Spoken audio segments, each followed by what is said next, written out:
Everybody, Brian Good here. This is a short version of Storm Talk tonight. I want to address really the short-term issues more than anything. We still have this boundary up here to north and west. It's a relatively dry atmosphere, though, in our area. So, big question. This has been the question all week long. We've been talking about the potential for this MCS type of structure, although it's not looking like an MCS for tonight. It's just a cluster of thunderstorms that eventually become clusters of showers. Now, the question is, how far south and east will this activity go as we head into the overnight period into the day tomorrow?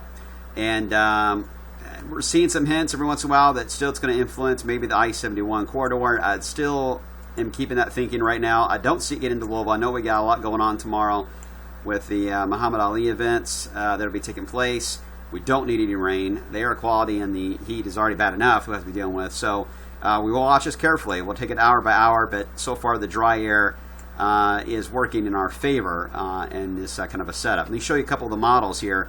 This is the HRRR model overnight tonight. Brings activity in around 3 or 4 o'clock in the morning. Again, you see it looks pretty potent there around Indianapolis. And then once it gets into our area, it doesn't look as intense. And keep in mind that the HRRR model has tendency to always exaggerate a bit on intensity.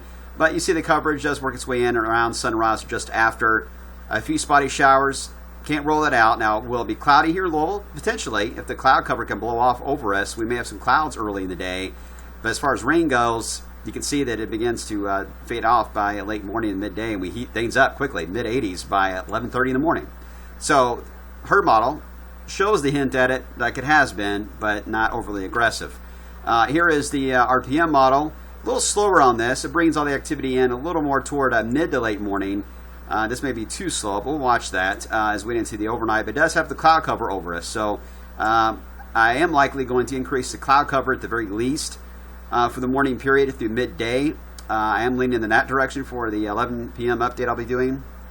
And then I'll keep the small rain chance in for the morning period just for the isolated shower chance, maybe a thunderstorm. But I'm going to keep the chance low because you can see by the afternoon there's just nothing to talk about. The heat then becomes the big story as we head into Friday afternoon and then Saturday afternoon, 90s. And notice there to the north, we've got these that boundary there, a little bit of an outflow of thunderstorms with this backdoor front not too far away from us in Indiana and Ohio.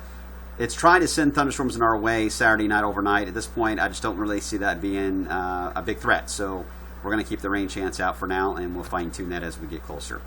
We have a lot of talk about the heat wave. Let's check the play on words here.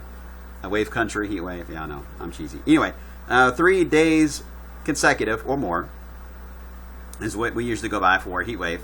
Last year we experienced 7 periods of that. Some of those rather lengthy, over 8 to 9 days. And some were very short, right at the 3-day minimum. But 7 of those events happened last year all the way until September. And the first one looks like it'll happen tomorrow. Here's the overall setup, though, as we head into this week and beyond.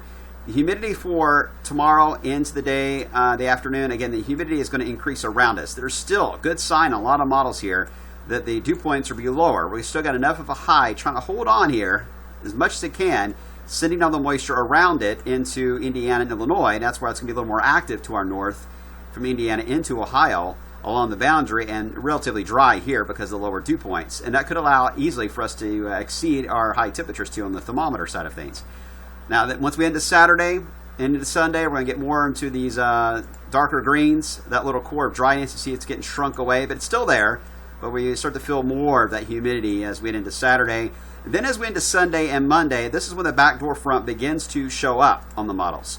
And notice how it rotates in, kind of rolls on top of us, but it doesn't really push all the way in.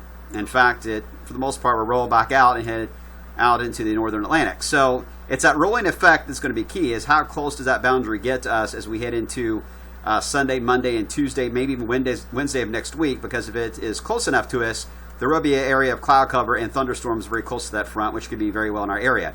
If we end up being mainly dry, nothing's going to change temperature-wise. We're going to stay in that 90 to 95 degree range all the way through the middle of next week until we get some changes.